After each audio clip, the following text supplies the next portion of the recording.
নমস্কার বন্ধুরা, রাত 3:30টার সময় পল্টন বাজারের হোটেল থেকে কামাখ্যা মায়ের দর্শনের উদ্দেশ্যে আমরা সবাই বেরিয়ে পড়লাম।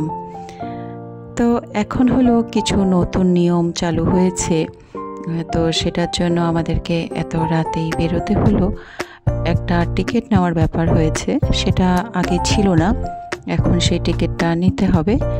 সেই টিকিটটা নিলেই আমরা গর্ভগৃহ দর্শন করতে পারবো। এখানে পুজো দেওয়ার 3টে লাইনের ব্যাপার রয়েছে। একটি হলো জেনারেল লাইন, আরেকটি হলো পান্ডা দর্শন, আরেকটি হলো ভিআইপি। তো পান্ডা দর্শনের ব্যাপারে আমি কিছু বলছি না, কারণ সেটা একটু ব্যয়বহুল হয়, সেটা সকলে করে উঠতে পারে না।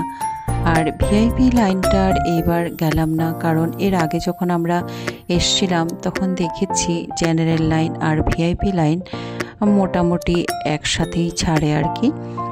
তো এই যে দেখুন, আমরা চলে এসেছি লাইনে জায়গা রেখে বোন আর আমি মিলে দুজনে কিনে নিলাম ডালির ব্যাপারটা হলো আপনারা যেমন ইচ্ছে ডালি কিনতে পারেন, মানে ডালিতে যা যা জিনিস আপনাদের ইচ্ছে দিয়ে ডালিটা নিতে পারেন।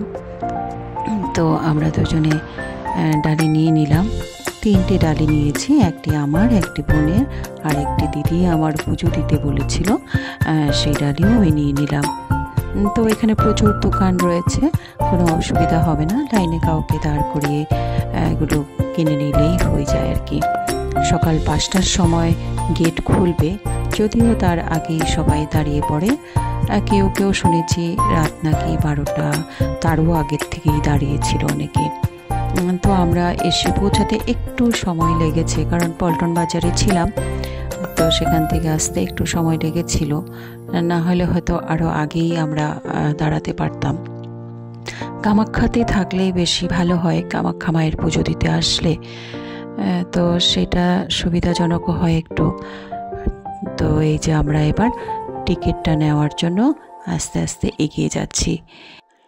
এখানে আরেকটি দর্শনের ব্যাপারও রয়েছে, সেক্ষেত্রে আপনাদের কোনো টিকিট লাগবেন না। ধরুন আপনারা একটু দেরি হলো আসতে, টিকিট পেলেন না, তখন আপনারা মায়ের গর্ভগৃহ দর্শন করতে পারবেন না, কিন্তু মায়ের মূর্তি দর্শন করে পুজো দিয়ে যেতে পারেন আর কি।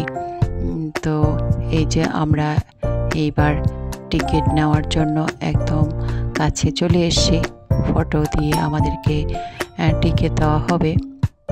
এই যে দেখুন, সেই টিকিট আমরা পেয়ে গিয়েছি, যেখানে আমার ছবিও রয়েছে, মানে সকলের টিকিটে যার যার ছবি থাকবে। সেই টিকিট নিয়ে আমরা চলে এলাম পরবর্তী লাইনে, মানে জালের ভিতরে ঢুকে গেলাম।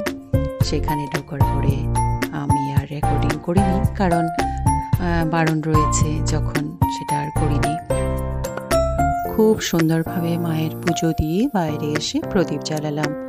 প্রদীপ জ্বালানোর ব্যবস্থা বাইরে করা রয়েছে, সকলে বাইরে এসে প্রদীপ জ্বালায়।